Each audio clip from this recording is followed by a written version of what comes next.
Hi, I'm Nikki Jabor, and today I want to show you how to make your own DIY potting mix. Potting mix is a lightweight growing medium, perfect for pots and planters, seed starting, and indoor plants. I don't call it potting soil, as there's no actual soil in my potting mix.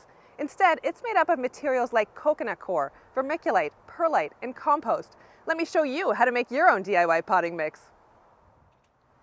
You may wonder why we can't just use garden soil to fill containers or start seeds. Garden soils are heavy and compact with each watering, reducing the air in the soil. Plus, most garden soils don't offer enough nutrients to sustain container plants or seedlings. Potting mix, on the other hand, drains well but still holds moisture. It's also fluffy and lightweight, a perfect growing medium for most types of plants.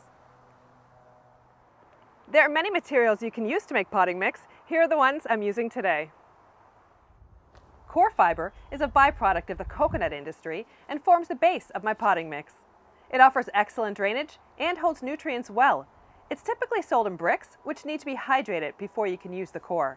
I place the brick in my wheelbarrow and add several gallons of water to fluff up the compressed coir. Perlite and vermiculite are volcanic rocks that are lightweight and filled with air. Adding these larger materials to potting mix helps with water flow and aeration. Perlite is very good at holding water, and so is vermiculite, which also provides and helps retain nutrients in the mix. Compost is gold in garden beds and potting mixes. It provides nutrients, microbes, and improves moisture retention. If you can, use your own homemade compost in your potting mix. If not, buy bagged compost from your favorite garden center. Adding a slow-release organic fertilizer to your potting mix supports healthy plant growth. I choose a balanced fertilizer, so it's ideal for both edible and ornamental plants. Now, the ingredients for my DIY all-purpose potting mix, which is ideal for ornamental and edible containers, is 3 gallons of coconut coir fiber, which is already in the wheelbarrow. I'm going to add 3 gallons of my homemade compost, half a cup of organic fertilizer, 1 gallon of perlite, and 1 gallon of vermiculite, and then I'm going to mix it well. All right, let's get started.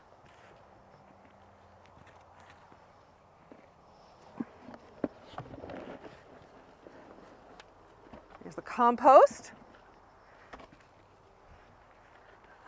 a gallon of vermiculite,